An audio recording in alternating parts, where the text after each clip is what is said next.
प्रभु राम देव भगवान अल्लाह खुदा ईश आदि नाम एक ही शक्ति के हैं। वो कैसा है, कहां है, कैसे मिलता है, किसने देखा है? ये प्रश्नवाचक चिन्ह पूर्ण रूप से हटाने के लिए अवश्य सुनिए जगत गुरु तत्वदर्शी संत रामपाल जी महाराज के अमृत वचन सर्व पवित्र धर्मों के पवित्र शास्त्रों के आधार पर।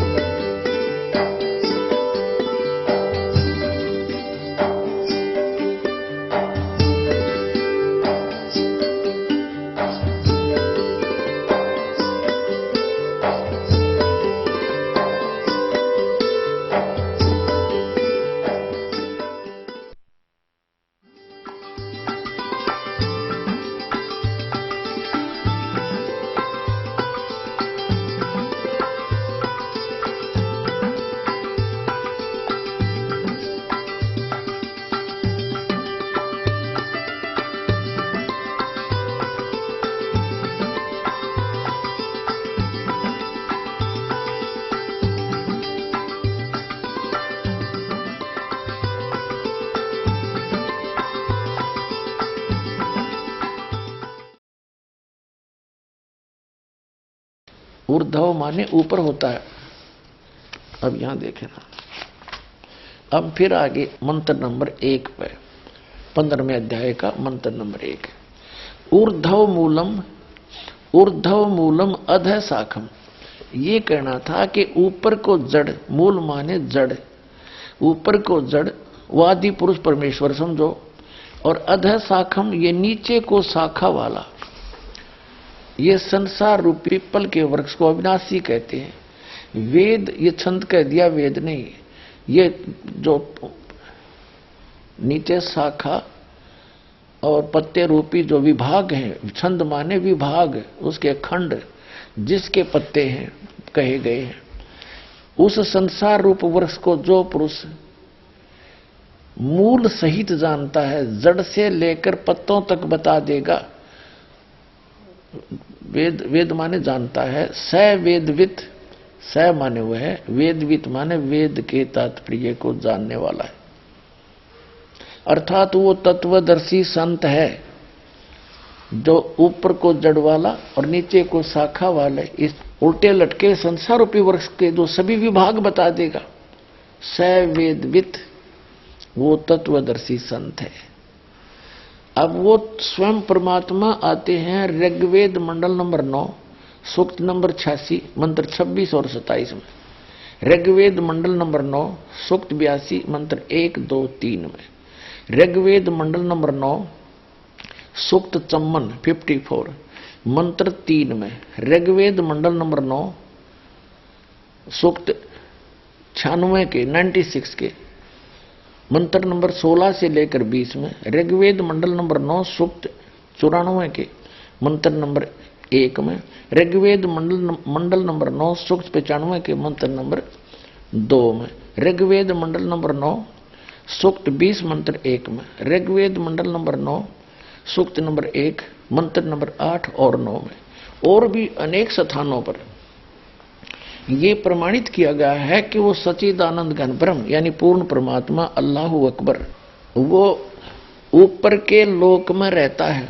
सब भुवनों के ऊपर, सब ब्रह्मांडों के ऊपरी अरस कुरस पर अलह तकत है, सबसे ऊपर के लोक में रहता है, और वहां मनुष्य दृश्य है, मनुष्य जैसा उसका आकार है, और वहां से गति करके आता है, वहां से चलकर आता है,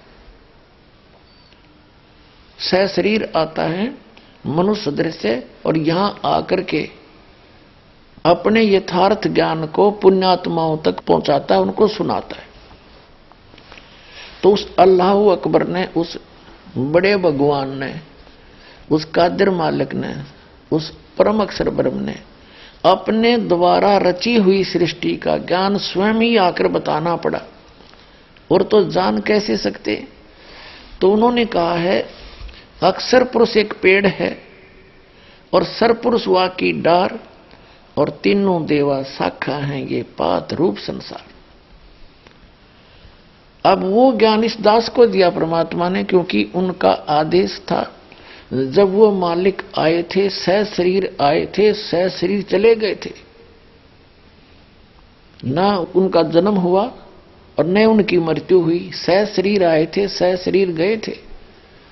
वो कौन? काशी के अंदर वो अल्लाहु अकबर, वो धानक जुल्हा रूप में वो परमात्मा स्वयं वहां रहे, अपनी जानकारी आप ही दी, यथार्थ ज्ञान भी आप ही बोला, जो सच्चिदानंद घन ब्रह्म की वाणी में लिपिबद्ध किया गया। और जिन महापुरुषों को परमात्मा ऊपर लेकर गए, फिर उनको वापस छोड़ा। उन्होंने भी वही ज्ञान एज इट इज मालिक का दिया हुआ अपनी अमृत वाणी में बोला। तो इससे क्या स्पष्ट हुआ कि ऊपर को जड़ वाला, ऊपर को जड़ मूल मालिक है और नीचे को तीनों गुण रूपी शाखा वाला, ये उल्टा लटका हुआ संसार रूपी वृक्ष है। और जो संत इसके सभी विभागों को बता देगा, मूल से लेकर पत्तों तक। मूल कौन परमात्मा है? मूल तो समझो परम अक्षर ब्रह्म।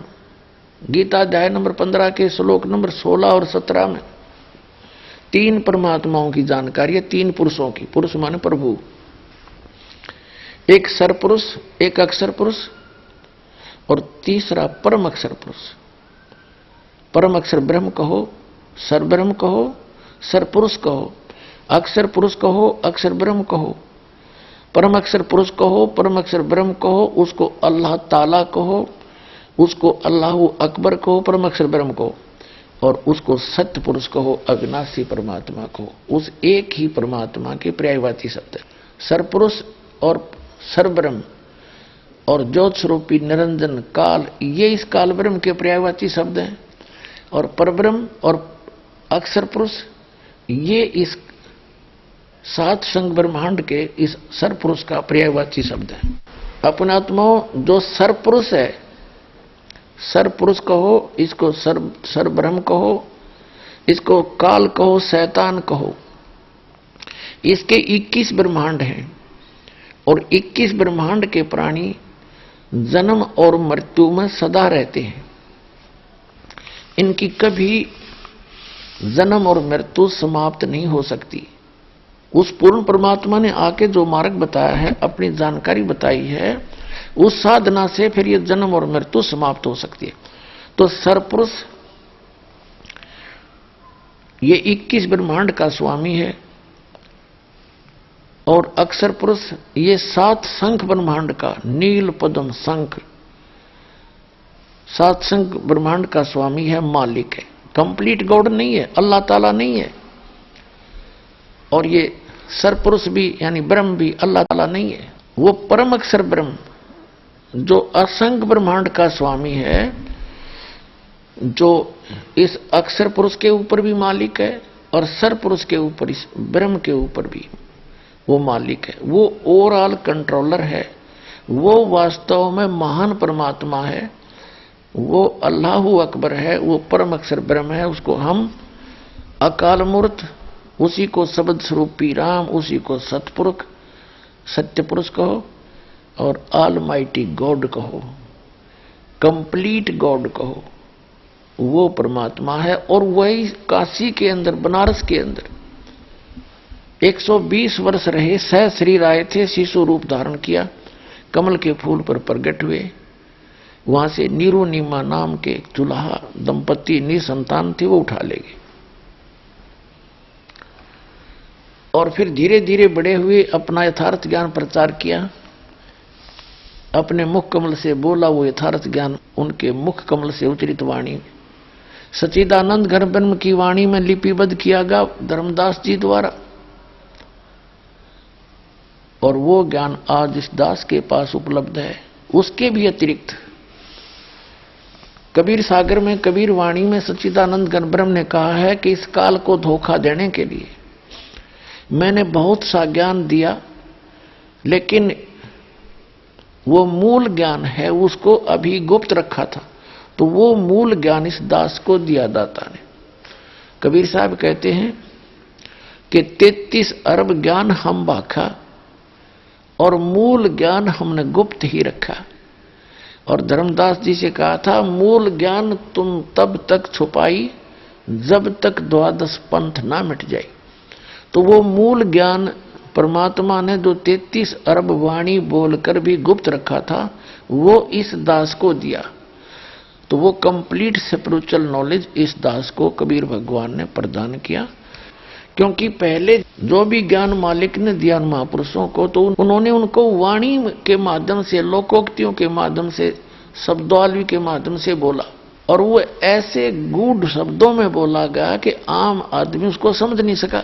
तो वो भेद, वो रहस्य छुपा रहा। अब इस दास पे कृपा करी, उन सदग्रंथों के उन गूढ़ रहस्यों को, जैसे वेदों के मंत्र, गीता जी के श्लोक और कुरान शरीफ की आयत, इस दास के अतिरिक्त ना तो मुसलमानों की समझ में आई, ना हिंदू सनातन धर्म के व्यक्तियों के समझ में आई, आचार्य और शंकराचार्य और मंडलेश्वर गुरुओं के नहीं समझ में आई, और ना ही कुरान शरीफ के आयत इन मुल्ला और काजियों के समझ में आई। इस दास पर दया करी। इस दास ने सब ग्रंथों को ठीक से समझा और जाना, आपके रूबरू किया। अब ये उल्टा लटका हुआ संसार रूपी वृक्ष, इसकी जो डिटेल है 15वें अध्याय के श्रीमद् भगवत गीता के अध्याय नंबर 15 श्लोक नंबर 16 और 17 में कंसेप्ट क्लियर हो जाएगा। देखिएगा, श्रीमद् भगवत गीता और ये श्लोक नंबर 16 और अध्याय नंबर ये 15। इसका अनुवाद यहां किया है कि वैसे ये श्लोक यहां से देखिए, संस्कृत अच्छी तरह समझ में आएगी। दिवौ इमौ पुरुषौ लोके, इस लोक में दो पुरुष हैं, दो परमात्मा हैं, एक सरपुरुष एक अक्षर पुरुष। इस पुरुष को हम यहां दोनों जगह लगा देंगे, सरपुरुष और अक्षर पुरुष। और इसी प्रकार नासवान, सर का अर्थ होता नासवान, अक्षर होता विनाशी। सर्वाणी भूतानि कटुष्ट अक्षर उच्यते। इसका अर्थ यह बनता है कि इस लोक में, मिट्टी वाले पृथ्वी वाले लोक में, जो नासवान स्थिति के लोक हैं, अक्षर पुरुष और सर पुरुष के, इसमें दो पुरुष हैं इस लोक में, सर पुरुष और अक्षर पुरुष। और इसी प्रकार इनके अंतर्गत जितने भी प्राणी हैं, भूतानी माने प्राणी, वो तो नासवान है, और जीवात्मा किसी की मरती है नहीं। ये तो अंडरस्टूड, गधे की भी ना मरती। यहां अनुवाद किया इन्होंने, देखिएगा। इस संसार में सर माने नासवान और अक्षर माने अविनाशी भी दो प्रकार के पुरुष माने परमात्मा कहे हैं, दो परमात्मा पुरुष कहे हैं। और संपूर्ण प्राणियों के शरीर तो नासवान है और जीवात्मा को अविनाशी कहा जाता है। फिर यहां कहा कि उत्तम पुरुष है तू अन्य, उत्तम पुरुष है तू अन्य परमात्मा इति उदाहरते। उत्तम पुरुष तो इन दोनों से अन्य है, सर पुरुष से और अक्षर पुरुष से। उत्तम पुरुष है तू अन्य परमात्मा इति उदाहरते। ये लोग धर्म जो तीनों लोकों में प्रवेश करके अवश्य विभर्ती अवैश्वर है, जो तीनों लोकों में प्रवेश करके सबका धारण पोषण करता है, वो है अविनाशी परमात्मा। वास्तव में अपने आत्माओं, जैसे ये सरपुरुष है, ये तो सीधा ही अंडरस्टूड है, नासवान है। और अक्षर पुरुष, इसको अविनाशी क्यों कहा? अविनाशी पुरुष तो इसका मतलब नाश नहीं होना चाहिए इसका, लेकिन इसको डिफाइन करने के लिए, इसको डिफीड करने के लिए, इसको फेल करने के लिए आगे कहा है कि उत्तम पुरुष है तू अन्य। इन दोनों से और है पुरुषोत्तम, यानी श्रेष्ठ भगवान, और जिसको परमात्मा कहा जाता है, वही तीनों लोकों में प्रवेश करके सबका धारण पोषण करता है, वो है अविनाशी परमात्मा। अब जैसे ये देखिएगा, उल्टा लटका हुआ संसार रूपी वृक्ष, ये तो है परम अक्षर पुरुष। उत्तम पुरुष है तो अन्य, वो ये है उत्तम पुरुष तो अन्य। और इसके तीन लोक हैं, जैसे ये तो गुप्त हैं, ऊपर के लोक हैं, और ये अक्षर पुरुष के, ये सर पुरुष का लोक है, और इसी के फिर आगे इस सर पुरुष का ये व्यवस्था है। तो ये अक्षर पुरुष है, ये सर पुरुष है, और ये तीनों गुण रूपी शाखा है। ये तो बहुत नीचे आगे चल के भगवान है, स्वामी है।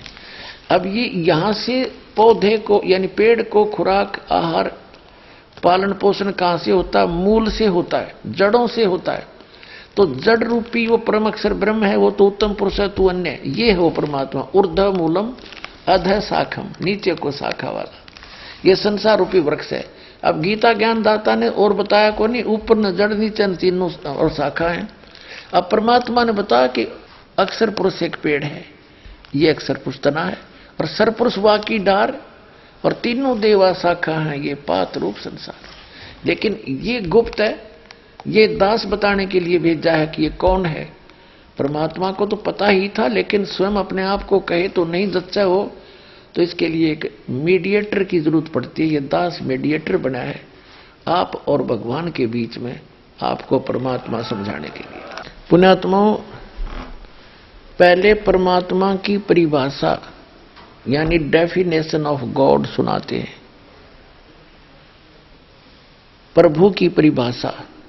प्रभु माने स्वामी, खुदा। अब जो जितने सतर का खुदा है, जितने सतर का अल्लाह है, वो उतने सतर का अल्लाह है, उतना उसके उतनी शक्ति उसमें है। जैसे तहसीलदार भी साहब कहलाता है, और एसडीएम को भी साहब बोलते हैं, सब डिविजनल मजिस्ट्रेट को, और डिप्टी कमिश्नर डीसी को भी साहब कहते हैं, और कमिश्नर को भी साहब कहते हैं, मंत्री एक प्रांत के मंत्री को भी साहब बोलते हैं, और मुख्यमंत्री जो प्रांत का एक मुखिया होता है उसको भी साहब कहते हैं, और केंद्र के मंत्रियों को भी साहब कहते हैं, और प्रधानमंत्री को भी साहब कहते हैं, राष्ट्रपति जी को भी साहब कहते हैं, प्रधानमंत्री जी को भी साहब कहते हैं। ये सभी प्रभु हैं, ये सभी खुदा हैं, ये सभी गॉड हैं अपने अपने सतर के। इनकी शक्ति को नकारा नहीं जा सकता, लेकिन इनका कंट्रोलर एक है, राष्ट्रपति और फिर प्रधानमंत्री। ओवरऑल कंट्रोलर तो राष्ट्रपति है, लेकिन वर्किंग उसका जो नुमाइंदा है प्रधानमंत्री, ओवरऑल कंट्रोलर होता है राष्ट्रपति जी का नुमाइंदा इंडिया के अंदर। तो ये इसी प्रकार इस पूरे ब्रह्मांडों की स्थिति को समझेंगे हम, ऐसा ही है। दर्शकों, अभी आपने सुने जगत गुरु तत्वदर्शी संत रामपाल जी महाराज के विचार, और आइए अब जानते हैं मुसलमान धर्म के प्रवक्ता डॉक्टर जाकिर नाइक जी के विचार। सबसे पहला है खुदा पर यकीन लाना। हम तस्करा करेंगे हिंदू धर्म में खुदा का तसव्वुर क्या है। जब हम कोई आम हिंदू से पूछते हैं आप कितने खुदाओं में मानते हैं, कुछ कहेंगे 3 खुदा, कुछ कहेंगे 10, कुछ कहेंगे 100, कुछ कहेंगे 1000 और कुछ कहेंगे 33 करोड़। लेकिन जब हम एक हिंदू पंडित से पूछते हैं, वो हिंदू से जो हिंदू धर्म की किताबों को जानता है, वो हिंदू कहेगा कि हिंदू सिर्फ एक भगवान, एक ही खुदा में मानना चाहिए और एक ही खुदा की इबादत करना चाहिए। लेकिन आम हिंदू एक फिलॉसफी में मानता है जिसे कहते हैं पैंथीइज्म। पैंथीइज्म की मानी आम हिंदू समझता है सब कुछ खुदा है, पेड़ खुदा है, इंसान खुदा है, सूरज खुदा है, चांद खुदा है, सांप खुदा है। हम मुसलमान समझते हैं कि सब कुछ खुदा का है, पेड़ खुदा का है, इंसान खुदा का है, सूरज खुदा का है, चांद खुदा का है, सांप खुदा का है। अहम फर्क हिंदू और मुसलमान में है। आम हिंदू कहते हैं सब कुछ खुदा है, हम मुसलमान कहते हैं सब कुछ खुदा का है। सिर्फ एक अहम फर्क है का। अगर हम इस का के फर्क को मिटा लेंगे तो हिंदू और मुस्लिम एक हो जाएंगे। दर्शकों, अभी आपने सुने मुसलमान धर्म के प्रवक्ता डॉक्टर जाकिर नाइक जी के विचार, और आइए अब जानते हैं जगत गुरु तत्वदर्शी संत रामपाल जी महाराज जी के विचार। जैसे मेंबर ऑफ पार्लियामेंट भारत की एमपी की जो सीट है वो 500 हैं, वो सभी एमपी साहब कहलाते हैं, मेंबर ऑफ पार्लियामेंट। और जैसे प्रत्येक प्रांत के अंदर अलग से एमएलए सीट होती है, वो एमएलए साहब कहलाते हैं। तो ये सभी साहब हैं, लेकिन इन सब साहबों का एक कंट्रोलर है। ये वो सब उस एक साहब के भी हैं, ये स्वयं सब साहब भी हैं, और ये सारे उस एक साहब के, एक खुदा के हैं, प्रधानमंत्री के नुमाइंदे। ये भी साहब है अपने सत्र के। अब जैसे किसी ने रजिस्ट्री करवानी है तो वो चाहे किसी से संबंध रखता, उसका काम तहसीलदार से ही होगा, तो उसके लिए वो तहसीलदार साहब है, उससे ही काम बनेगा, उसको उसने प्रार्थना पत्र लगाना पड़ेगा। तो जो इनकम्प्लीट नॉलेज रखते हैं वो कहते हैं हम एक खुदा के, एक भगवान, एक अल्लाह के अतिरिक्त हम किसी को शरीक नहीं करते। देखो, शरीक करना और बात है, पूजा अन्य चीज होती है। जैसे एक पतिव्रता स्त्री होती है, वो अपने पति की पूजा करती है और सत्कार सभी का करती है। जैसे जेठ है बड़े भाई की तरह, जेठानी है बड़ी बहन की तरह, देवर है छोटे भाई की तरह, देवरानी है छोटी बहन की तरह, ननंद है उनको अपनी बहनों की तरह। अन्य जो परिवार के सदस्य हैं सबको यथोचित आदर करती है। वो उनकी पूजा नहीं करती, वो सत्कार है, नमस्कार करना होता है। और जैसे एक ज्वाइंट फैमिली में रहती है, जब तक वो पतिव्रता लड़की, तो सभी से प्यार से रहती है, सबको यथोचित आदर करती है। और जब वो अलग हो जाते हैं तो उस समय उसके हिस्से में उस परिवार का जो भी वस्तु आती है, सामान आता है, उसको सबको उठा के अपने पति के साथ, अपने पति के उस कमरे में, मकान में जो उसके हिस्से में आया उसमें जाकर रख लेगी। उसमें वो किसी के साथ लिहाज नहीं करे और किसी में आस्था नहीं रखती, क्योंकि वो पूजा ही उसकी करती थी। जब उनसे भिन्न हुई तो वो उसकी पूजा कर रही थी, उसके साथ चली गई। लेकिन जब तक ज्वाइंट फैमिली में रही तो उसका फर्ज बने था प्रत्येक से प्यार से रहे, सबका, बड़े छोटे का यथोचित आदर करे, तो वो पतिव्रता कहलाती है। और यदि वही पतिव्रता, यदि वही लड़की अपने पति के अतिरिक्त न सास से मुंह ढंगते बोले और न ननदते, न जेठ, न जेठानी, न ससुरते, तो वो तो कलियारी होगी, रोज घर में झगड़ा रहे, खेचा तानी रहे, तो वो घर शांति से नहीं रह सकता। तो जो व्यक्ति ये कहते हैं कि हम खुदा के अतिरिक्त किसी को भी शीश नमन नहीं करते, ये उनकी भूल है। नमस्कार करना ये पूजा नहीं है, ये तो एक आदर करना है, बड़े छोटे का सत्कार करना है, झुक कर प्रणाम करे उनको, तो ये पूजा नहीं है। पूजा तो आत्मा से जिसको चाहते हो उसकी पूजा है, और बाकी सब क्रियाएं हैं ये करनी पड़ती है। जैसे हमने जल निकालना है, जल प्राप्ति के लिए हम पूजा जल की करते हैं, और जल कहाँ है? जमीन में।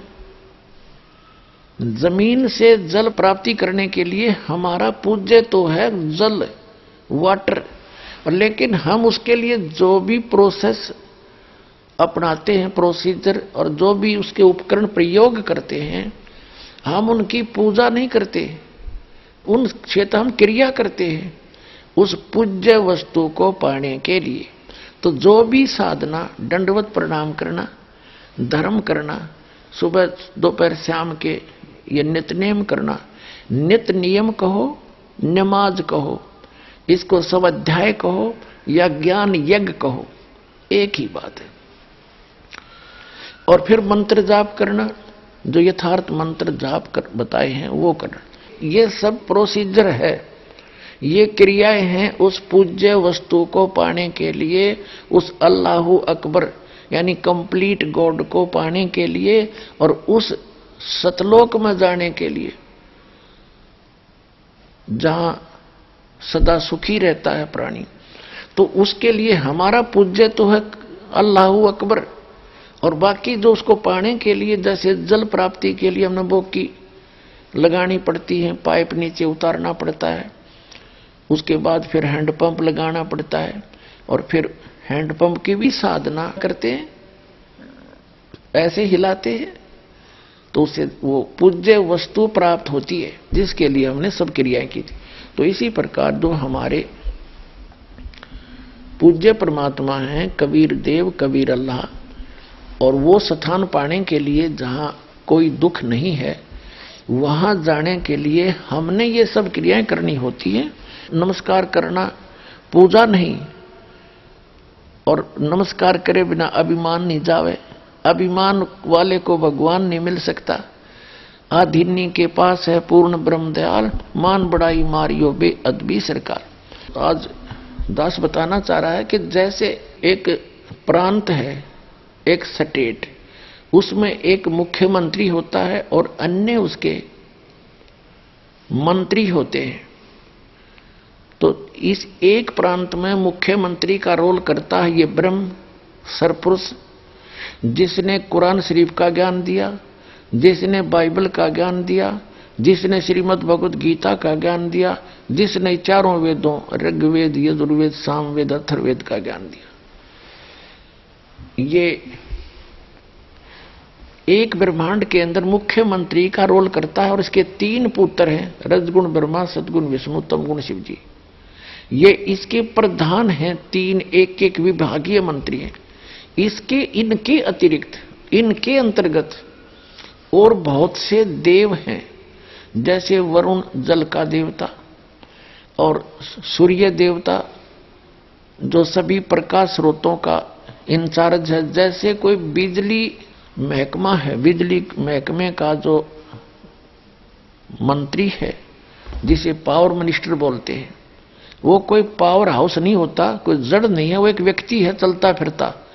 वो एक मंत्री है, कंट्रोलर है उस बिजली के महकमे का। इसी प्रकार जैसे इरिगेशन मिनिस्टर होता है, यानी सिंचाई नहरों का मंत्री, तो वो नहर नहीं होता। ऐसे ही सूर्य देव है, सूर्य एक देवता है। वो सभी ये जो आग का गोला सूर्य आपको दिखाई देता है, इन ऐसे ऐसे बहुत गुणे सूर्य हैं इस सौर मंडल में, और इन सभी प्रकाश स्रोतों का वो इंचार्ज है, वो मंत्री है अलग से।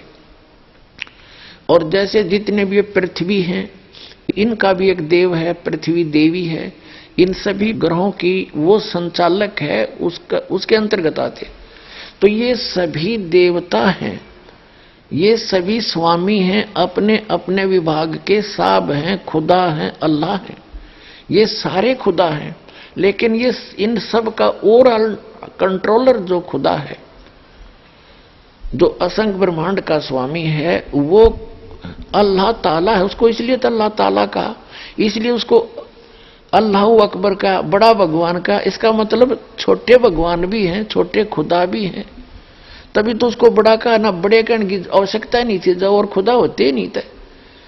अगर और प्रभु ना होते और स्वामी ना होते तो उसको बड़ा कहने की क्या आवश्यकता थी, उसको कबीर कहने की क्या आवश्यकता है, जैसे बड़ा मानते मुसलमान भाई। तो अल्लाहू अकबर यानी बड़ा भगवान, बड़ा खुदा, बड़ा अल्लाह। तो छोटे अल्लाह भी हैं, यानी छोटे भगवान भी हैं, छोटे प्रभु भी हैं, अपने अपने क्षेत्र के हैं। ये आपको डिफाइन कर ही दिया, ज्यादा कहने की जरूरत नहीं। अब आपको दिखाते हैं जो कुरान शरीफ का ज्ञानदाता और श्रीमद् भगवद गीता का ज्ञानदाता और वेदों का ज्ञानदाता, इन 4 वेदों का 5वां वेद सूक्ष्म वेद है, जिसको तत्व ज्ञान कहते। वो तो कंप्लीट गॉड गिवन है, उस पूर्ण परमात्मा का दिया हुआ, अपने मुख कमल से आकर बोला है, वो तो इस दास के पास उपलब्ध है। उसी ज्ञान के आधार से तो सारा ज्ञान समझ में आया, नहीं तो सब उलट पुलट हो ही रहा था। तो ये कितना परमात्मा है, कितना स्वामी है, जो कुरान शरीफ का ज्ञानदाता और बाइबल का ज्ञानदाता। यानी बाइबल के अंदर 3 बुक, होली बुक इकट्ठी जल्द हैं। नंबर 1 तौरात, नंबर 2 जबूर, नंबर 3 इंजिल। उन तीनों का संग्रह बाइबल कहलाता है। तो उनका ज्ञानदाता भी ये ब्रह्म है, कुरान शरीफ का ज्ञानदाता भी ये ब्रह्म है, और श्रीमद् भगवद गीता का ज्ञानदाता भी ब्रह्म है, और इन चारों वेदों का ज्ञानदाता भी ब्रह्म है। और परम अक्षर ब्रह्म ने आकर के वो मूल ज्ञान दिया है जिसमें और आल ज्ञान है, और ज्ञान सब ज्ञानड़ी, वो कबीर ज्ञान सो ज्ञान, और जैसे गोला तोब कायम करता चला मैदान। दर्शकों, आइए आप जानते हैं उन श्रद्धालुओं के अनुभव जो जगत गुरु तत्वदर्शी संत रामपाल जी महाराज जी से दीक्षा प्राप्त कर चुके हैं तथा उनके द्वारा बताए गए भक्ति मार्ग पर चल रहे हैं। नमस्कार सर। सत साहब जी। सर क्या शुभ नाम है आप जी का? मेरा नाम राजीव दास है। सर कहाँ से आए हैं आप? मैं वैसे तो चंडीगढ़ से बिलोंग करता हूँ, लेकिन मैं लंदन से आया हूँ। मैं इंग्लैंड में रहते हुए मेरे को 10 साल हो गए। Sir what is your occupation? I have been working as a physiotherapist for the past 10 years in England. I went to England in 2003 and ever since I've been living there as a physiotherapist. I've been working in one of the hospitals close to London on the outskirts of Greater London. Sir, what did you come into the refuge of Sant Rampal Ji Maharaj? It is a slightly complicated story. In 2003, I was about to get married to my wife, of course, and when I came into her contact, she told me about Sadguru Rampal Ji Maharaj, and during that time she talked to me about different things which I had never heard in the past. So things like who is Supreme God, where does he live, what does he look like, मतलब पूर्ण परमात्मा कैसा है, वो कैसा दिखता है, वो कहाँ है, क्या करता है, कहाँ रहता है, इसके बारे में मेरे को बिल्कुल भी ज्ञान नहीं था। तो ये सारी भक्ति करने से पहले, मैं एक ब्राह्मण फैमिली को बिलोंग करता हूँ, तो मैं ये पारंपरिक अपनी भक्ति करता था। भक्ति तो हम क्या करते थे, चंडीगढ़ में रहते थे, पले बड़े वहीं पे थे, तो हमारी भक्ति वही नाम की भक्ति थी। मंदिर चले जाते थे, मंगलवार को बुदाने का प्रसाद चढ़ा देते थे, फिर कभी कोई शिवरात्रि होती थी तो मंदिर जाके शिव जी की शिवलिंग पे पानी चढ़ा देते थे। अपनी माता जी को देखते थे आरती करते हुए शाम को, तो उनके साथ खड़े हो जाते थे, 2-3 लाइनें उनके साथ गा लेते थे। इस तरह की भक्ति किया करते थे। तो पारंपरिक मेरे को यही ज्ञान था कि ये परमात्मा है। फिर हमने कुछ पिक्चर्स देखी थी, जैसे उसमें दिखाते थे कि परमात्मा शिव जी हैं, शिव जी की तीसरी आंख है, वो खुल जाएगी तो सब कुछ नष्ट हो जाएगा। तो वो देख के हमें डर लगता था, तो हमने मन में शिव जी को ही जैसे अपना इष्ट मान लिया कि शिव जी पूर्ण परमात्मा है, इनकी तीसरी आंख जिस दिन खुल जाएगी उस दिन परले हो जाएगी, तो शिव जी को खुश रखना चाहिए। तो हमारे दिमाग में आया कि शिव जी ही सब कुछ है।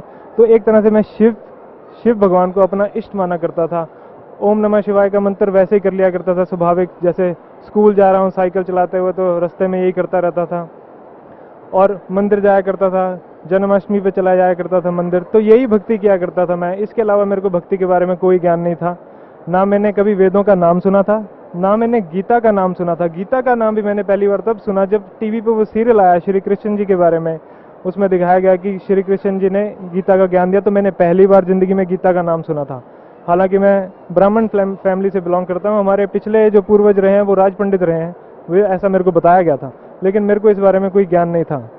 तो आज तक जितने भी जिंदगी में मेरे कार्य हुए, जैसे मैं एग्ज़ाम में पास हो गया और मान लो मेरे को एडमिशन मिल गया, जो भी मैंने कोर्स किया, मैं फिर बाहर पढ़ाई करने भी गया, उसमें भी मेरे को अच्छी एडमिशन मिली, मेरे सारे कार्य सिद्ध होते गए। तो उस सब का श्रेय मैंने अपने परमात्मा शिव शंकर जी के ऊपर ही डाला कि शिव जी की जितनी भी मैं जो भी भक्ति करता हूँ उसकी वजह से मेरे को ये लाभ हुए हैं सारे।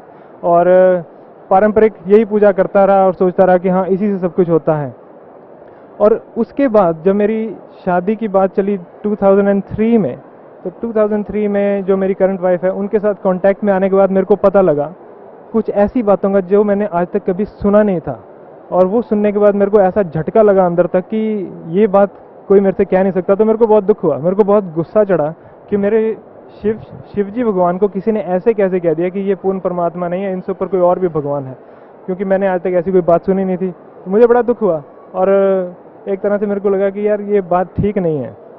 खैर धीरे धीरे क्या हुआ कि उन्होंने मेरे को बताया कि ऐसे ऐसे परमात्मा के बारे में ये ज्ञान किताबों में दिया गया है और हमारे सतगुरु रामपाल जी महाराज ने ये ज्ञान हमें बताया है। तो मेरी उत्सुकता अंदर से बढ़ी। तो मेरे को लगा कि ये मेरे को जानना चाहिए, ऐसी क्या बात है इसके अंदर। कोई पढ़े लिखे लोग, मैं भी पढ़ा लिखा हूँ, मेरी वाइफ जो है वो भी पढ़ी लिखी है, कोई ऐसी बात क्यों कह रहा है, क्यों कोई इतने दावे से कह रहा है कि पूर्ण परमात्मा कोई और है, और हमारे ग्रंथों में ऐसी चीज़ें लिखी है, और वो वेदास और गीता के बारे में बोलें और पुराण के बारे में मेंशन करें, जिसका मैंने नाम मात्र भी नहीं सुना था। और जब मेरे को ये सब लगा कि ये सब देखना चाहिए, तो मुझे लगा कि मुझे जानना है इसके बारे में। तो मेरी उत्सुकता बढ़ती गई, मैं उनसे और पूछता गया कि मेरे को बताओ और क्या है। तो मेरे को उन्होंने सबसे पहले सृष्टि रचना का ज्ञान बताया। ये मेरी बात उनसे फ़ोन पे हुआ करती थी, मैं उस वक्त इंग्लैंड में ही था, और फ़ोन पे उन्होंने मेरे को जैसे सृष्टि रचना का ज्ञान बताया, एक दो चीज़ें और बताई, और मैंने जाके थोड़ा इंटरनेट के ऊपर खोला, तो गुरु जी की वेबसाइट को भी खोला थोड़ा सा, जो www.jagatgururampalji.org, और थोड़ा मैंने बाकी गीता की वेबसाइट को खोला। तो उसमें एक दो श्लोक ऐसे जैसे उन्होंने बताए थे मेरे को, तो उसमें कुछ श्लोक संकेत कर रहे थे कि पूर्ण परमात्मा कोई और है, और वो जो गीता का ज्ञान देने वाला परमात्मा है वो अर्जुन को कह रहा है, अर्जुन अगर तुझे पूर्ण मोक्ष चाहिए या पूर्ण शांति चाहिए तो उस परमात्मा की शरण में चला जा। और गीता ज्ञानदाता खुद ज्ञान दे रहा है, और वो अपने स्तर पे भी ज्ञान दे के बोलता है कि अगर तेरे को ये चाहिए, मेरी भक्ति करेगा तो मैं तेरे को यहाँ के सारे सुख दूंगा, लेकिन अगर तेरे को पूर्ण परमात्मा चाहिए और तेरे को मुक्ति चाहिए तो तू उस परमात्मा की शरण में चला जा, उस परमेश्वर की शरण में जा। तो ये जानकर मेरे को बड़ी हैरानी हुई। फिर मेरी उनसे और बात होती रही। खैर, मैं बाहर रह रहा था तो हमारा रहने का स्टाइल डिफरेंट था, थोड़ी जैसे खाना पीना, थोड़ा घूमना, एंजॉयमेंट, यही हमारा एम होता है लाइफ में बेसिकली। और तो वो करते करते वो बात थोड़ी ढीली पड़ गई। 2004 फरवरी में मेरी शादी हुई, उसके लिए मैं इंडिया आया। शादी के बाद क्या हुआ कि शादी से अगले दिन ही मेरे को जो मेरी वाइफ हैं वो लेके आए हुए थे, ये परिभाषा प्रभु की सत्संग है परमात्मा के किए हुए। सदगुरु रामपाल जी महाराज ने परिभाषा प्रभु की नाम के सत्संग कर रखे हैं, 100 सीडीज लगभग बना रखे हैं। तो उसकी पहली 3 सीडीज हमने डीवीडी प्लेयर पे चला के देखी। मेरे को अंदर से उत्सुकता बहुत थी कि ऐसा क्या ज्ञान है जो मेरे को ये बताना चाह रहे हैं और मेरे समझ में नहीं आ रहा। तो मैंने फिर वो सीडीज देखी, पहली सीडी देखी, दूसरी देखी, तीसरी देखी। तीसरी सीडी देखने के बाद ऐसा लगा कि परमात्मा ने इतने प्रमाण दिए हैं, वेदास खोल खोल के दिखाए, भगवत गीता खोल के दिखाई, कुरान खोल के दिखाई, बाइबल खोल के दिखाई, सारे पुराण दिखाए, और उसमें से एक ही बात सिद्ध की कि पूर्ण परमात्मा कौन है, पूर्ण परमात्मा को कैसे पाया जा सकता है, वो कहाँ रहता है और उसका क्या नाम है। ये जानकर मुझे इतना हर्ष हुआ कि मैंने अपने माता पिता को सबको बताया, और उन्होंने भी मेरे साथ बैठ के ये ज्ञान सुना, और इस चीज़ में उन्होंने हामी भरी कि हाँ, ऐसा गीता में लिखा गया है कि किसी और परमात्मा के बारे में गीता ज्ञानदाता ज्ञान देना चाह रहा है। और उन्होंने इसमें सहमति व्यक्त की कि हाँ, ऐसा है, कुछ ये बात है। तो फिर धीरे धीरे करते हम उनसे और बात करते रहे। बात करते करते थोड़ा ज्ञान अंदर समाने लगा, बहुत अच्छा लगने लगा। तो फिर हमने फ़ोन किया आश्रम में फ़ोन किया तो पता लगा गुरुदेव जी, सदगुरु रामपाल जी महाराज नरवाना में सत्संग करने के लिए गए हुए थे। ये फरवरी की बात है, फरवरी 2004, 17 फरवरी को मेरा विवाह हुआ था, और 26 फरवरी 2004 को मैंने नरवाना में जाके सर छोटूराम पार्क में सदगुरु रामपाल जी महाराज वहाँ सत्संग कर रहे थे, वहाँ पे जाके परमात्मा के चरणों में बैठकर मैंने परमात्मा से नाम दीक्षा प्राप्त की थी। और उस दिन को मैं अपना सबसे अच्छा शुभ दिन मानता हूँ कि मेरे को परमात्मा की शरण मिली, जिसके कारण मेरा जीवन ही बदल गया और मेरे जीवन को एक इतनी अच्छी दिशा मिली। तो ये इस तरह की कहानी है, मैं परमात्मा की शरण में इस तरह से आया। परम संत सतगुरु रामपाल जी महाराज से नाम उपदेश लेने के बाद आपको क्या लाभ मिला? सदगुरु रामपाल जी महाराज की बहुत दया हुई कि मैं उनकी शरण में आया। मैं अपने आप को अत्यंत सौभाग्यशाली मानता हूं कि मेरे को परमात्मा की ये शरण मिली। परमात्मा के लाभ के बारे में आप पूछ रहे हैं। परमात्मा के लाभ, सबसे बड़ा लाभ तो मैं ये कहूँगा कि मेरे को ऐसा ज्ञान हुआ जिसके बारे में मैंने कभी उम्मीद नहीं की थी। मेरे को सबसे बड़ा ये ज्ञान हुआ कि परमात्मा कौन है, परमेश्वर कौन है। ये जानने के बाद फिर मेरे को दूसरा सबसे बड़ा लाभ, या सबसे बड़ा लाभ आप कह लीजिए, मेरे को परमात्मा मिले। मेरे को परमात्मा का ज्ञान हुआ कि सदगुरु रामपाल जी महाराज के रूप में पूर्ण परमात्मा आए बैठे हैं। क्योंकि वेदों में कहा गया है, गीता में भी कहा गया है कि वो जो पूर्ण संत होता है, जो अपने बारे में पूर्ण ज्ञान देता है, पूर्ण सृष्टि का ज्ञान देता है, वो परमात्मा स्वयं ही होते हैं। तो मैं अपने आप को इतना सौभाग्यशाली मानता हूँ कि मेरे को परमात्मा का ज्ञान हुआ और परमात्मा मिले। इस रास्ते पे आने के बाद मेरे कह लीजिए कि ऐब नहीं लगे या ऐब छूट गए, ऐसा कोई खास ऐब नहीं था। लेकिन जिस सोसाइटी में मैं रहता था, वेस्टर्न कंट्रीज़ में मैं रह रहा था, उस हिसाब से मैं किसी भी दिशा में जा सकता था। वहाँ पे सोशल ड्रिंकिंग आम चीज़ है, अल्कोहल विस्की ये पीना कोई बहुत बड़ी बात नहीं है, पार्टीज में लोग सोशलाइज करते हैं, it's very easy that you can get into this habit, but मेरे साथ ऐसा नहीं हुआ। परमात्मा के नियम हैं जिनके नियमों का पालन करते हुए हमें इस मर्यादा में रहना होता है कि हम कोई भी किसी भी तरह का नशीला पदार्थ का सेवन ना करें, कोई मांस ना खाएं। ये नाम लेने से पहले मैं कभी कभार मांस खा भी लिया करता था, लेकिन जब से मेरे को पता लगा, जैसे मेरी वाइफ ने भी मेरे को बताया कि ये चीज़ें खानी अच्छी नहीं होती, जैसा अन्न वैसा मन, तो उस समय से मैंने ये खाना भी छोड़ दिया था। लेकिन परमात्मा के नियम होने के बाद, नियम पता लगने के बाद मेरे को ऐसा लगा कि मेरी जीवन की दिशा बिल्कुल बदल गई। इससे पहले मैं सोचा करता था, मतलब यही एम लेके मैं बाहर गया था कि मैं अच्छे पैसे कमा लूँगा, जिस तरह का मेरा प्रोफेशन है उसमें मैं अच्छी तरह से नौकरी कर सकता हूँ, पैसे कमा सकता हूँ, कोई प्रॉब्लम नहीं है, और एक अच्छी लाइफ व्यतीत कर सकता हूँ। तो यही एम लेके मैं बाहर गया था। लेकिन परमात्मा का ज्ञान होने के बाद मेरे को पता लगा कि ये सारी मटेरियलिस्टिक चीज़ें जितनी भी हैं, जैसे कि घर, कोठी, पैसा, ये तो नाशवान चीज़ें, ये चीज़ें यहीं रह जाएंगी, और बाकी जो असली धन हमारा है, जो कि राम नाम का धन है, जो कि भक्ति है, वो मेरे को पूर्ण संत सतगुरु रामपाल जी महाराज जी से ही प्राप्त हुई।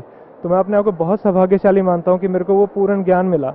वेद में श्लोक आते हैं जो कि परमात्मा को डिफाइन करते हैं। कहते हैं, वेद में आता है उशिगसी कबीर अंगारी असी। उशिगसी मतलब संपूर्ण शांतिदायक, संपूर्ण शांतिदायक, कबीर अंगारी असी मतलब पापों को नष्ट करने वाला कबीर परमात्मा है।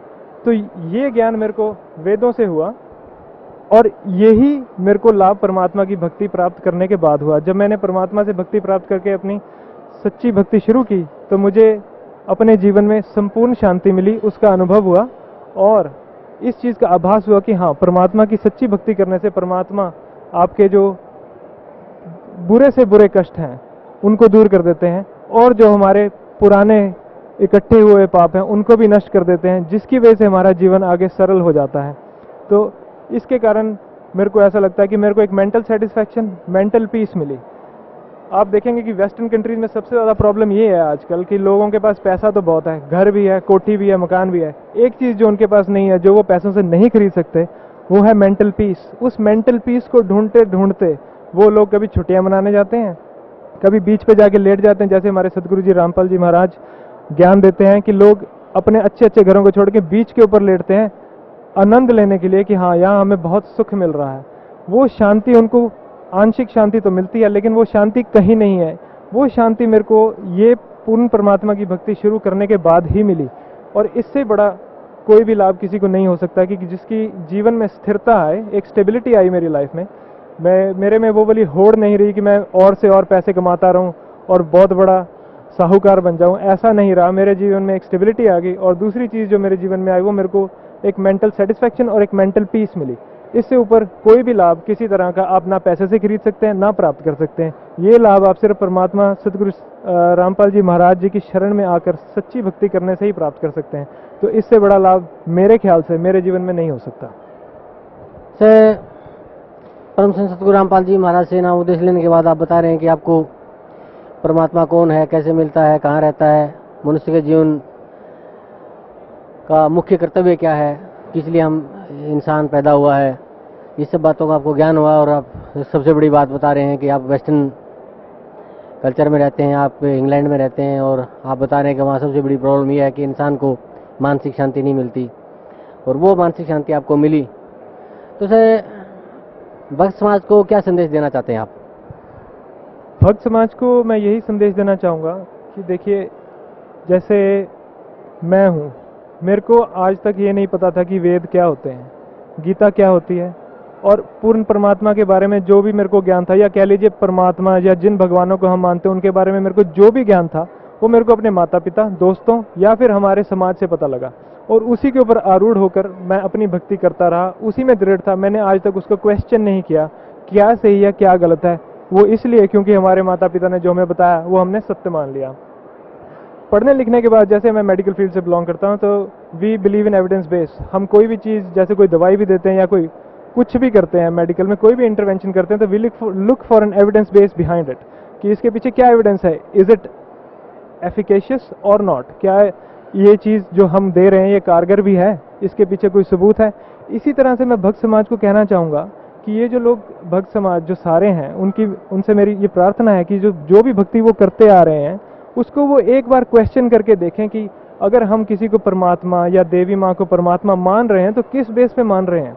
देवी माँ का एक पुराण आता है जिसको देवी भागवत महापुराण कहते हैं, ऐसे ही शिव शंकर जी का एक पुराण है जैसे शिव पुराण है, इनसे ऊपर हमारे गीता और वेद है। उसके अंदर क्या लिखा है, क्या वो मैच करता है हमारी बाकी नॉलेज से जो हमें बताई गई है। मेरी भक्त समाज से ये प्रार्थना है कि वो कम से कम अपने ग्रंथ खोल के देखें कि हमारे ग्रंथों में क्या लिखा है, शिव जी क्या कहना चाह रहे हैं। शिव पुराण में कई जगहों पे आपको ऐसा लिखा मिलेगा कि शिव जी, विष्णु जी और ब्रह्मा जी अपने आप को जन्म और मृत्यु में कह रहे हैं। ये मैं नहीं कह रहा, ये हमारे ग्रंथों में लिखा हुआ है। वो कहते हैं कि हमारा तो आविर्भाव और तिरोभाव हुआ करता है, और वो अपनी माता जो कि दुर्गा माँ है उसको एड्रेस करते हुए कह रहे हैं कि माता तुम ही नित्य हो, जगत जननी हो, संपूर्ण तुम ही जगत जननी हो। तो वो चीज़ें मनगढ़ंत तो है नहीं, हमारे ग्रंथों में लिखी हुई हैं, तो उनको खोल के देखिए। फिर अगर आप उनके ऊपर थोड़ा सा अनुसंधान करेंगे तो आपको पता लगेगा कि ये चीज़ों का मतलब क्या है, और इसका असली हल ढूंढने के लिए परमात्मा सतगुरु संत रामपाल जी महाराज जी के प्रवचन सुनिए। क्योंकि सतगुरु रामपाल जी महाराज ने क्या कर रखा है कि जो भी बात वो कहते हैं प्रमाण सहित कहते हैं। उन्होंने प्रोजेक्टर के ऊपर टीवी पे एक एक चीज़ का प्रमाण दे रखा है। हमारे ग्रंथों में से एक एक लाइन खोल के दिखा रखी है कि शिव जी क्या कहना चाह रहे हैं, विष्णु जी क्या कहना चाह रहे हैं, ब्रह्मा जी क्या कहना चाह रहे हैं, और किस पूर्ण परमात्मा की तरफ वो संकेत करना चाह रहे हैं। माता भी, जो माता दुर्गा है, वो भी देवी पुराण में किसी और परमात्मा की तरफ संकेत करती है। तो ये सब कलेक्टिवली क्या बताना चाह रहे हैं। इसी तरह से परमात्मा ने हमें कुरान शरीफ और बाइबल में से ज्ञान दिया है, और ये प्रूव किया है कि परमात्मा एक है जिसका नाम कबीर देव है, या हमारी लोकल भाषा में कह लीजिए कबीर साहिब है या कबीर देव है। वो परमात्मा का ज्ञान इन सारे ग्रंथों में एक ही है। गीता में भी यही है, वेदास में भी यही है, बाइबल और कुरान में मिलाकर यही है। तो इतने सारे एविडेंस देखकर मेरे को ये संतुष्टि हुई कि actually yes, this is the right way of worship, this is the right path which is the one we should follow, and this is what I want to say to the deity society. यही मैं भक्त समाज से कहना चाहूँगा कि वो कम से कम परमात्मा के सत्संग को सुने और देखें, और अगर उस पर यकीन नहीं होता तो वो उनकी किताबें खोल के देख लें, किताबों से मैच कर लें और जानें कि परमात्मा क्या कहना चाह रहे हैं। कबीर साहब का एक श्लोक है, वो कहते हैं कि ये मानव जन्म दुर्लभ है, ये मिले ना बारंबार, जैसे तरुवर से पट्टा टूट गिरे बहुर न लगता डार। ये जो मानव शरीर हमें प्राप्त हुआ है, ये भक्ति करने के लिए प्राप्त हुआ, और एक बार ये मानव शरीर खत्म हो गया तो ये एक पत्ते की तरह है जो पेड़ से टूट के फिर सूख जाता है और मर जाता है। इसी तरह हम मरने के बाद किसी भी योनि में जा सकते हैं, कोई कुत्ता बन सकता है, गधा बन सकता है, 84 लाख योनियों में भी जा सकते हैं। हमें मानव शरीर इसलिए प्राप्त हुआ है कि हम परमात्मा की पूर्ण भक्ति कर सकें, और जो हमारे जीवन का मेन उद्देश्य है मोक्ष, वो प्राप्त कर सके।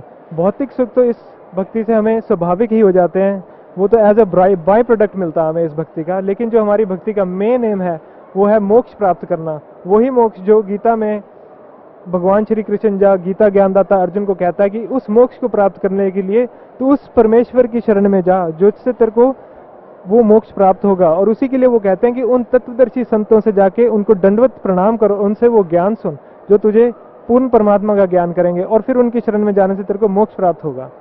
तो मेरी भक्त समाज से यही प्रार्थना है कि जीवन में हम जो भौतिक लाभ लेना चाहते हैं वो भी एक सच्ची भक्ति करने से ही प्राप्त होते हैं, और जो हमारा जीवन का मेन उद्देश्य है जो कि मोक्ष प्राप्त करना है, वो भी हमें एक सच्ची भक्ति करने से ही प्राप्त होगा। ये सच्ची भक्ति आज तक मैंने कहीं जीवन में नहीं देखी थी। आज तक किसी ने भी हमें ये वेद, पुराण, गीता, कुरान शरीफ, बाइबल खोल कर नहीं दिखाई थी। और ये सिर्फ सतगुरु रामपाल जी महाराज जी ने ये पूरे सारे जितने भी हमारे ग्रंथ और शास्त्र हैं, इन सबका समरी और एनालिसिस करके हमारे सामने रख दिया है, जिससे एक ही बात प्रूव होती है कि परमात्मा कबीर साहिब हैं या कबीर देव हैं, और वो सत्य लोग या शाश्वत स्थान में रहते हैं। और उनकी भक्ति करने के लिए एक पूर्ण संत चाहिए, और पूर्ण संत वो होगा जो आपको सृष्टि रचना का पूरा ज्ञान देगा और पूर्ण परमात्मा के बारे में पूरा ज्ञान देगा। और उससे भक्ति करने के बाद आप ये मोक्ष प्राप्त कर सकते हैं, और आप पूर्ण परमात्मा के उस लोक में जा सकते हैं जहाँ से हम बिछड़कर पहले आए थे। तो मेरी भक्त समाज से यही प्रार्थना है कि आप सतगुरु रामपाल जी महाराज जी का लिटरेचर पढ़िए, जो कि एक ज्ञान गंगा नाम की एक पुस्तक है, जिसमें विस्तृत बयान दिया गया है, लेकिन समरी में दिया गया। आप उसको पढ़ सकते हैं, और आप चाहें तो उसको अपने ग्रंथों से मिला सकते हैं। दूसरी एक वेबसाइट है www.jagatgururampalji.org। आप उस पर जाके ये सारे जितने भी एविडेंसेस हम हमारे गुरुदेव जी ने बता रखे हैं, वो उस पर आप सारे चेक कर सकते हैं। गुरुदेव जी ने बहुत सारे वीडियोस बना रखे हैं, वो भी आप चेक कर सकते हैं। इसका एकमात्र रास्ता यही है कि आप अपने ग्रंथों का अनुसंधान कीजिए और परमात्मा सतगुरु संत रामपाल जी महाराज जी के प्रवचन सुनिए और पूर्ण ज्ञान प्राप्त कीजिए। इसी से आपको पूर्ण लाभ होगा और इसी से मोक्ष प्राप्त होगा। Thank you sir, thank you so much. दर्शकों, तो आइए प्रोग्राम को आगे बढ़ाते हैं और जानते हैं जगत गुरु तत्वदर्शी संत रामपाल जी महाराज के विचार। अब आपको दिखाते हैं वो कितना भगवान है, ये जिसको मुसलमान भाई अपना अल्लाह ताला मानते हैं, जिसने कुरान शरीफ का ज्ञान दिया, उसको वे अपना खुदा मानते हैं और गलती से उसको वो अल्लाह अकबर भी कहते हैं। जबकि सूरत फुरकानी, कुरान शरीफ के अंदर सूरत फुरकानी 25 और आयत नंबर 52 से 59 में वो कुरान शरीफ का ज्ञान दाता जो मुसलमान भाई जिसको अपना अल्लाह मानते हैं, वो तो खुद कह रहा है कि वो तो कबीर है, वो तो अल्लाह बड़ा है, जिसने 6 दिन में सृष्टि रची और 7वें दिन तख्त पर जा बैठा। उसका ज्ञान किसी बाखबर से पूछ लो। अब देखिएगा कुरान शरीफ, अब पवित्र कुरान शरीफ दिखाएंगे आपको।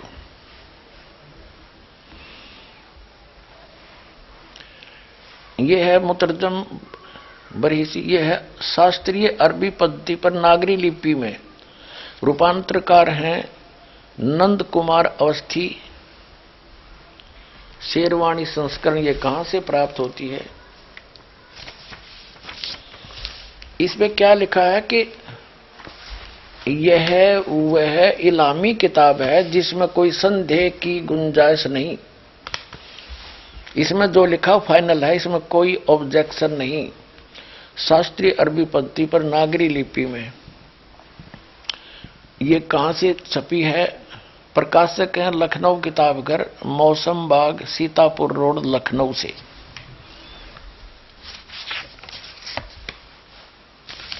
यहां देखिएगा, ये 17वां संस्करण है 2008 ईस्वी में। और पृष्ठ संख्या है 1024। मुद्रक हैं गास्पेल प्रेस लखनऊ, गास्पेल।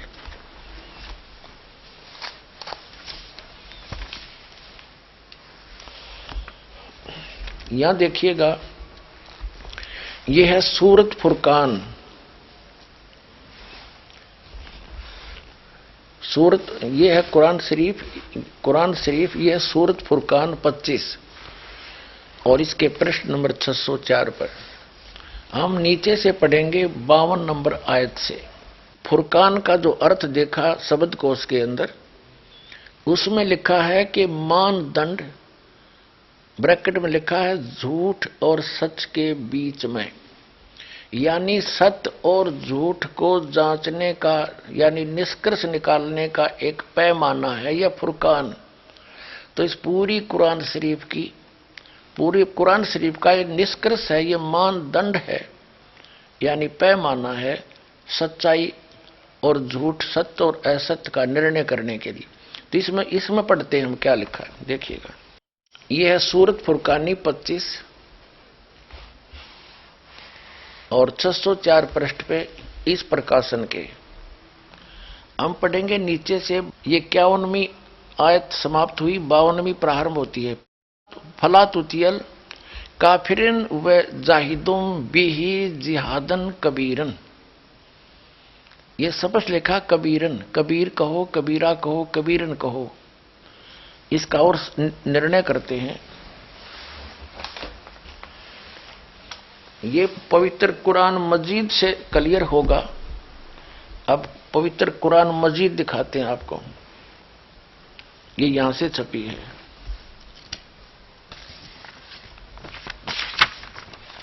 ये भी पहले भी दिखाई थी आपको, ये वही है। ये यहां से इसका पूरी जानकारी है, कहां से छपी है, कौन इसका अनुवाद करता है। और अब इसके हम आते हैं, ये वही सूरत फुरकान 25 और कुरान मजीद 576 पृष्ठ पे इस प्रकाशन के हम यहीं आते हैं नीचे। ये है 51वीं आयत समाप्त हुई। इसमें पंक्ति भी नहीं बदली है, अक्षर भी सिर्फ लिखने में अंतर थोड़ा किया। फला तुतियल काफिरन न जाहिदुम बिही जिहादन कबीरा। कबीर कहो, कबीरा कहो, कबीरन कहो, खबीरा कहो, खबीरन कहो। तो इसमें स्पष्ट है ये कबीरा, और इसका यहां अनुवाद किया है इसके साथ में। ये 52वीं आयत का अनुवाद चला है। तो तुम काफरों का कहा न मानो, उनसे इस कुरान के हुक्म के मुताबिक बड़े जोर से लड़ो। अब उन कबीर का अर्थ बड़ा कर दिया, ठीक है। अब हम फिर कुरान शरीफ को लेते हैं। ये पवित्र कुरान शरीफ है, यहां से देखिएगा। उसमें से हमने ये निर्णय करना था कबीर और कबीरा और कबीरन। ये कुरान शरीफ फिर ले ली हमने, सूरत फुरकानी 25 और 604 पृष्ठ पे हम आगे ये नीचे आएंगे। ये 52 नंबर आयत है, 51 यहां समाप्त हुआ, 52 प्रारंभ हुआ। फला तुतियल काफिरिन व जिहादुम बिही जिहादन कबीरन। इसका अनुवाद बिल्कुल सामने किया है। ये अनुवाद करता भी मुसलमान भाई है कोई। तो ए पैगंबर, ये कुरान शरीफ का ज्ञान दाता बोल रहा है। तो ए पैगंबर, तुम काफिरों का कहा न मानना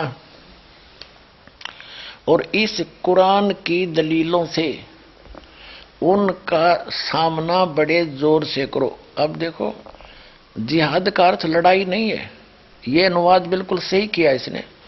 उनका सामना करो बड़े जोर के साथ, संघर्ष करो, उनकी बातों में मत आना। अब इसका कहने का तात्पर्य ये है इस कुरान शरीफ की इस आयत का कि कुरान शरीफ का ज्ञान दाता हजरत मोहम्मद जी को संदेश भेज रहा है जिब्रील देवता के माध्यम से या कोई अन्य तरीके से, एज इट इज। वो कह रहा है कि इन काफिरों की बातों में मत आना। ये काफिर तो अल्लाह के अतिरिक्त ऐसों की पूजा करते हैं जो उनको ना हानि कर सकते हैं ना लाभ दे सकते हैं, और वो ना मानने कि ये उस कबीर नामक अल्लाह यानी बड़े भगवान, ये बड़ा कहते हैं, हम बड़ा ही मानकर चलते हैं आज, उस बड़े भगवान की यानी पूर्ण परमात्मा की भक्ति ये काफिर नहीं करते। आप इनकी बातों में मत आना, सीधी सी बात है। ये आपकी नहीं माने तो आप उनकी बातों में आकर उनके साथ ना हो जाना, उसके लिए संघर्ष करना, चाहे कितना कष्ट उठाना पड़ो। तो वही हजरत मोहम्मद जी ने किया, इसका अर्थ ये। अब हम देखते हैं अब क्या बताया है, देखिएगा।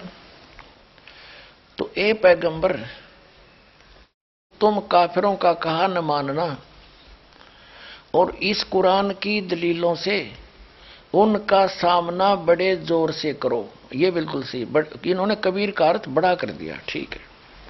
कुरान शरीफ का ज्ञान दाता ये भी स्पष्ट कर रहा है कि ये कबीर जो अल्लाह है, अल्लाह कबीर है, ये वही है जिसने 6 दिन में सृष्टि रची और 7वें दिन तख्त पर जा बैठा, जा विराजा।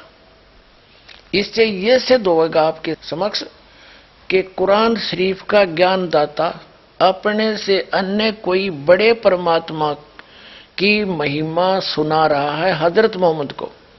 इससे यह सिद्ध हो जाएगा कि कुरान शरीफ का ज्ञान दाता अल्लाह अकबर नहीं है,